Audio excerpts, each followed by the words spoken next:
This is the Everyday AI Show, the everyday podcast where we simplify AI and bring its power to your fingertips. Listen daily for practical advice to boost your career, business, and everyday life. How different will healthcare look once AI has cracked its way inside? That's one of the things that we're going to be talking about today on Everyday AI. This is your daily live stream podcast and newsletter, helping everyday people like you and me keep up with everything that's happening in the world of AI. Very excited today. We have Ryan Martin as our guest. Ryan is the doctor of physical therapy at the Advanced Musculoskeletal Ultrasound Center. Ryan, thank you so much for joining us. Jordan, thank you. Thank you so much for having me. I appreciate it. All right. So I know that we already have some comments coming in, which is great. As a reminder, if you're watching this live, feel free to ask Ryan a comment. If you're listening this on the podcast or reading about it in the newsletter, make sure to tune in live next time. I think it's much more fun to learn about AI together. So Ryan, before we answer that question on what healthcare is going to look like once AI has just fully infiltrated, or if it will, right? Let's go over the news in AI. And before I do this, a warning to everyone, there's a lot going on. So I'm going to take a quick sip. I'm going to go through this very fast. And then me and Ryan are going to chat about it. So here we go. Deep breath. Here we go. Okay. So Google yesterday launched AI power ads and images in Bard, their ChatGPT competitor. Speaking of ChatGPT announced that they are now allowing browsing inside ChatGPT with Microsoft Bing, so a much more powerful engine. And also that will be coming to all free users as well as paid users. And another one, ChatGPT and Bing AI plugins will all be working together. So speaking of Microsoft and Bing, so this is probably the biggest news of all. Microsoft announced that they're bringing AI to their entire Windows operating system when they announced at their Microsoft Build conference, Copilot. So essentially Copilot is bringing smart AI into your actual computer, into your Windows machine. That was a little easier than I thought. Ryan, that's a lot to dissect in the news. What's your take on all these updates from OpenAI, from Google, from Microsoft? That is a lot of information. I think some of the takeaways in there, I mean, first thing, wow. But the fact that you said that Windows is going to integrate it right into your system, that unbelievable. Beyond that, ChatGPT and Bing really partnering and having that as your browser. I mean, think about like all the possibilities that you could do with that. It's, I've always been a Mac person. And when I saw this, I'm like, I want this. This looks like it's going to have a smart AI assistant on your actual computer that can help you with any task that you're doing. To me, it's like, oh gosh, I need this. I don't know. Do you want that? Are you a Mac person, Windows person each? I'm a Windows person. I want it. Yeah, I can't wait. Okay, so let's talk a little bit about some things that are going on in the health and medical space when it comes to AI. And like I mentioned, feel free to drop Ryan a comment. I know we already have a couple here that I'll put on the screen. So a piece of news, Ryan, that I want to get your take on. So the World Health Organization recently issued a statement warning against the potential risk of using kind of these large language models like ChatGPT in the healthcare setting. What's your reaction to that? It seems like two different things are going on. It seems like there's all these great developments being made with these large language models that can be used in the healthcare setting. But then you have one of the biggest governing bodies in WHO coming out and saying, hey, maybe not. How do you think this is going to shake out? Well, I think on one of your previous shows, somebody said the train has already left the station, right? So yeah, the governance and the regulation is obviously going to be there. Stopping it altogether might be something difficult. We use AI already. We've been using AI, or at least that, idea for a little while, but stopping it altogether and the WHO coming out and making that statement, I mean, that's a powerful statement. I guess it depends on the context of what are they going to stop? Right? At what level are they going to stop, AI. So I think that's my take on that is, what do they mean by that? I'd have to go through and dissect, what they said. But to me, at what level are they trying to stop it altogether, or certain applications of it, or they just don't want full automation? It depends on what they're trying to get at it, right? Yeah. It's, the train's left the station, right? And we kind of talked about this pre-show, but I've been in talking to my doctor before, and I've seen my doctor use Google, and I'm sure that's very common. So what's the difference, right? Do you see a difference in those two things? I mean, maybe there is. Well, if you start talking about what's the difference between a search engine, which you may have said is dying before, I might have heard you said that before. Calling me out, I love it. Right, I'm calling you out.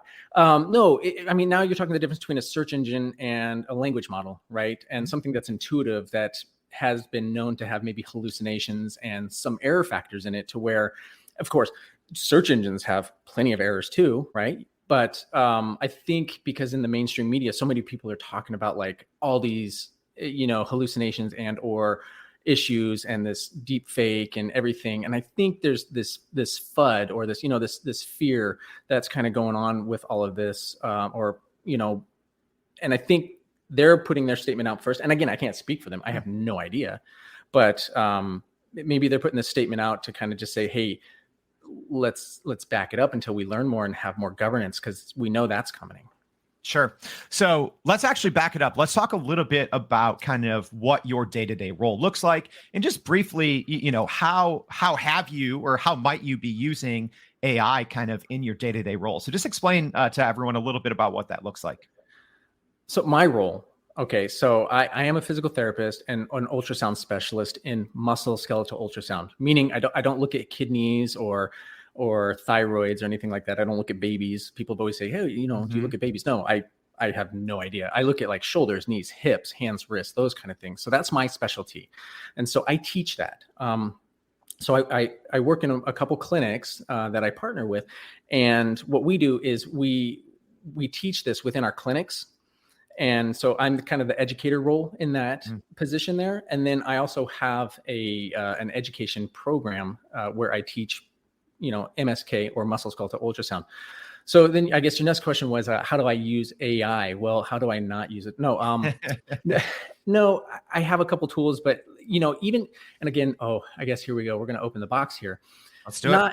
Unlike the WHO, is I don't really use AI in the medical field. So when I'm in clinic, there's nothing that I'm really using that we're calling generative language. Sure. There's probably tools that we're all using anyway, undercover tools that we, just kind of use, and it's using automated systems that we interact with. But in the clinic, I'm not going into, generative languages and utilizing that for patient data or anything like that. I don't do that. But when it comes to day-to-day tasks and things like that, I'm using all sorts. I mean, we could list a myriad of different tools that I use.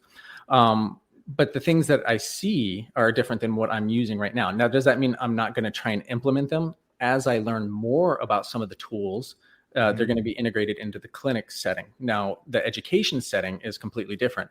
There's a lot of tools that I can see are going to be implemented in the education side of my job that are going to make my life so much easier. So, and yeah, again, a whole list of those. Sure.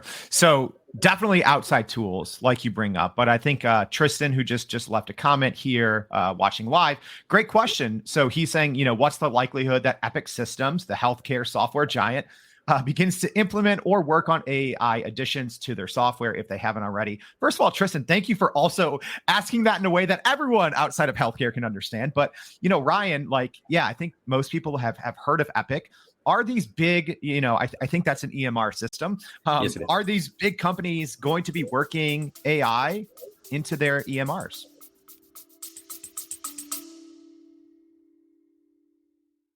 Are you still running in circles trying to figure out how to actually grow your business with AI?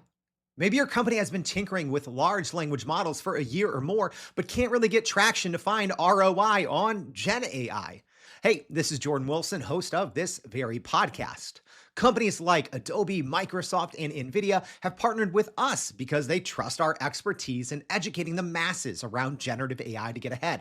And some of the most innovative companies in the country hire us to help with their AI strategy and to train hundreds of their employees on how to use Gen AI. So whether you're looking for ChatGPT training for thousands or just need help building your front-end AI strategy, you can partner with us too, just like some of the biggest companies in the world do.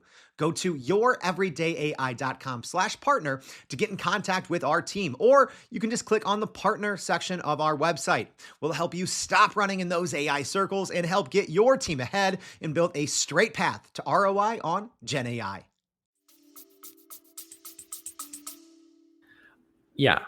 I mean, again, you're talking these big systems that have to face bureaucratic, regulations and government and policies, and just like, and so because they're dealing with patient data, things that are going to deal with Medicare, Medicaid, government affiliations, things like that.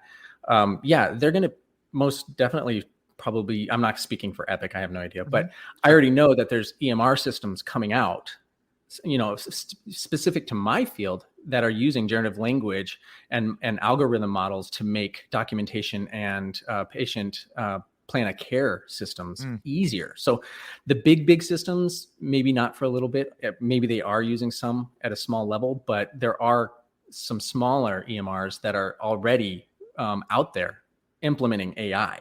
So I've been talking to someone about this, trying to set up, maybe how can we implement this into our clinics? And like I said, we're not using it like right now, but with this AI system, with EMR, EZPT is the name of the company. They're already doing it. So, wow. Okay. I just learned a lot. I just learned a lot from that, from your response to Tristan's question.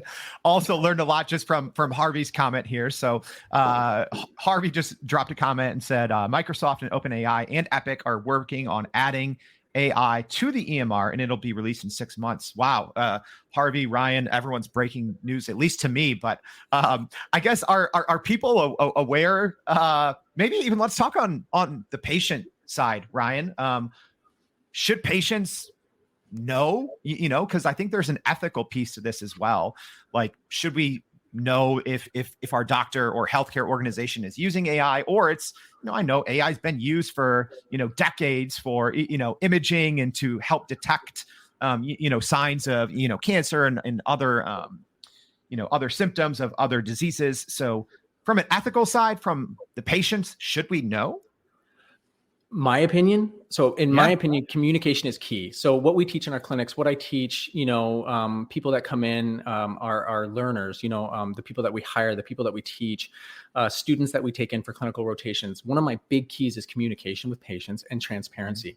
You don't want to have that underlying like, hey, I'm doing something nefarious, because if they ask you, yeah, absolutely. Be 100% honest. Be clear.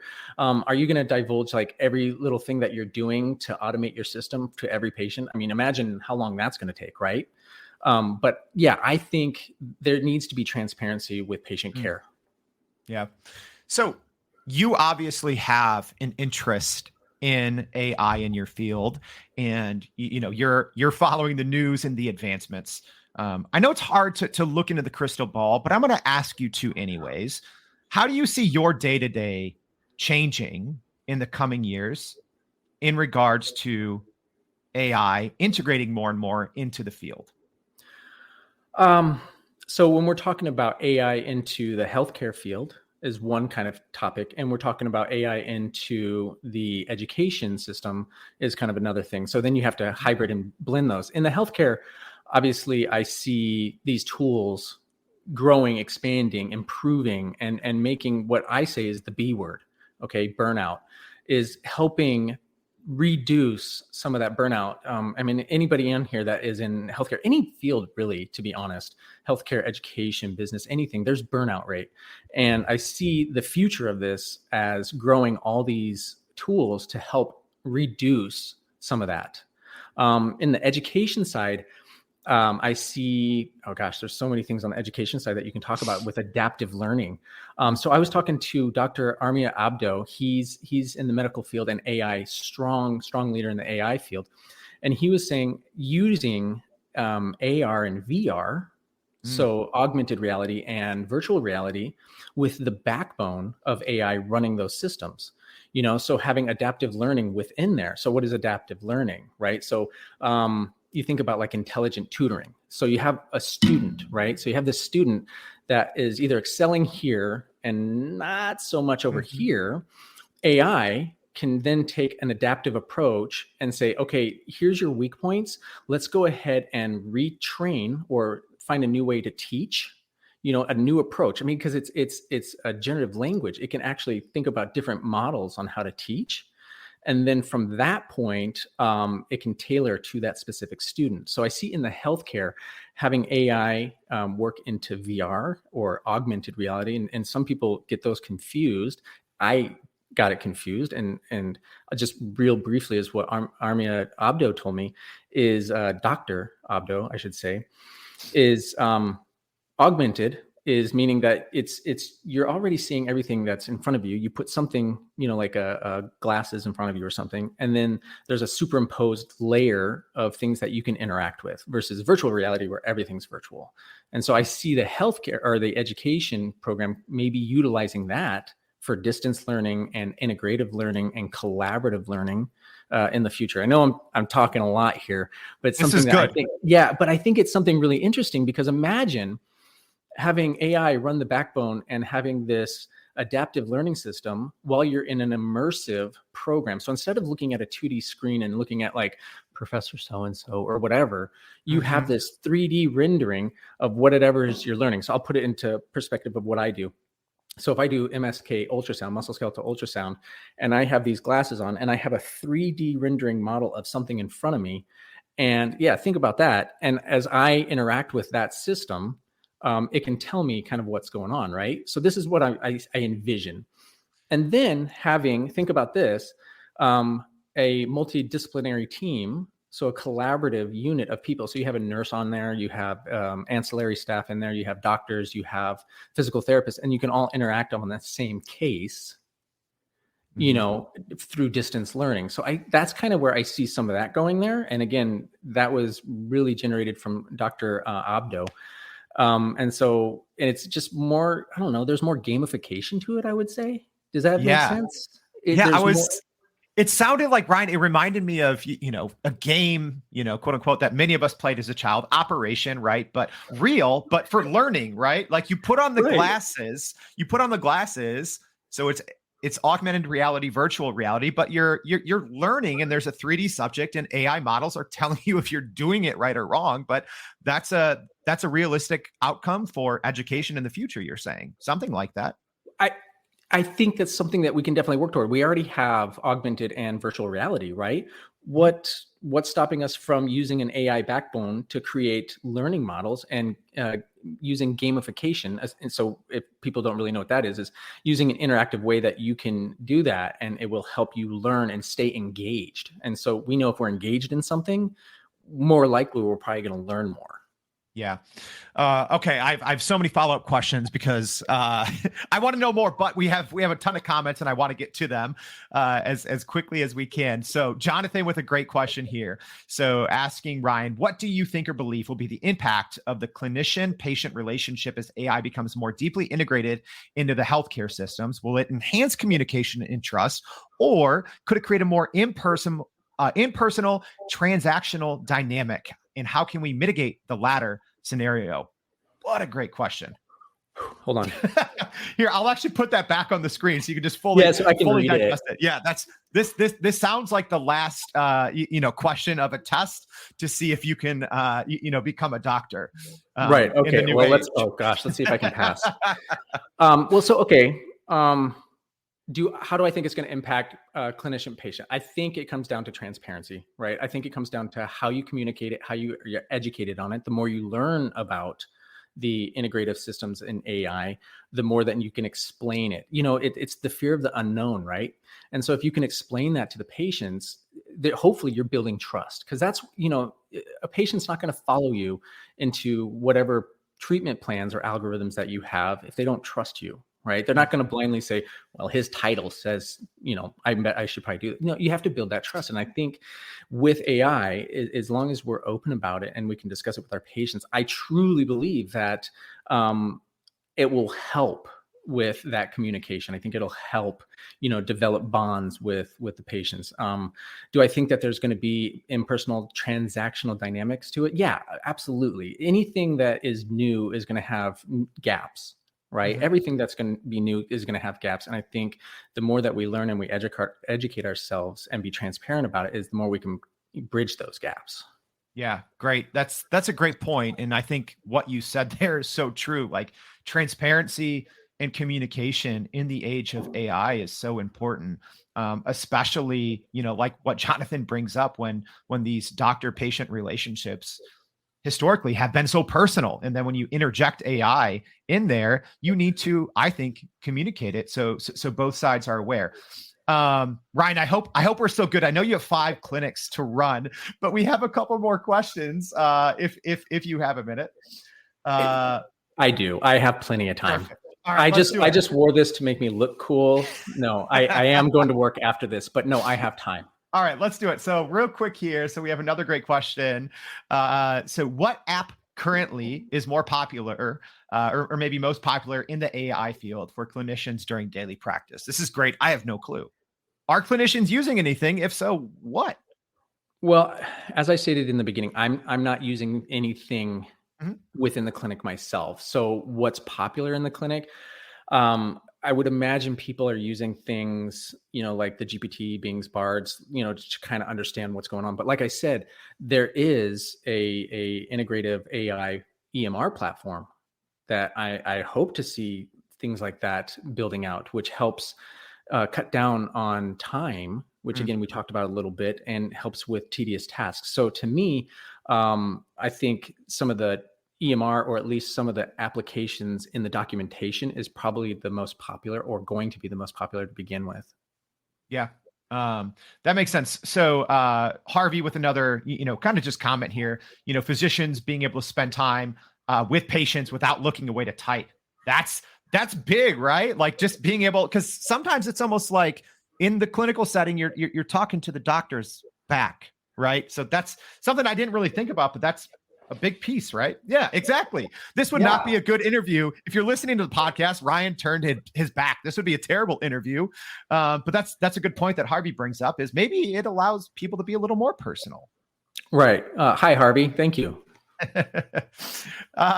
Great. So, oh gosh, so many questions. I don't think we're going to be able to get to them all, because you would be here literally all day and then some. So, I have one more here, since we haven't had anything yet from Christopher. So Christopher's asking, how might the integration of AI into the medical education influence the roles and responsibilities of medical educators, and what steps should be taken to prepare for these changes? Another great question, and we'll end with that question. Ryan, what's your thoughts on kind of what Christopher said there?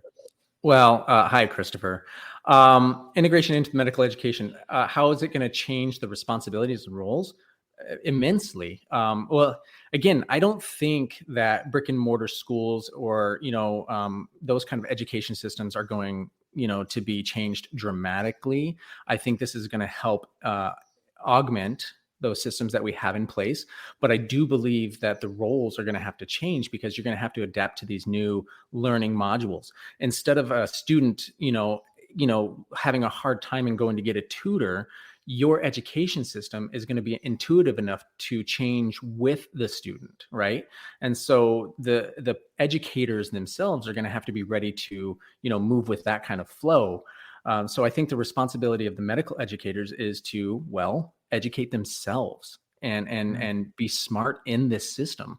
So yeah, I think that there's going to be, obviously there's going to be steps to this. Can I tell you what those steps are? Probably not in detail, but there's going to be steps to build. You can't just, open the fire hose and try and drink out of it. I think, especially with a lot of educators, you're going to have to kind of drip feed them, until we're ready. Yeah. So I lied. I'm going to end with one more question, but from me. So here we go. Okay. So what would you say, maybe advice to your former self or just anyone out there, whether they're in the medical field or not, what advice would you give them to help them just handle with what's going on with AI?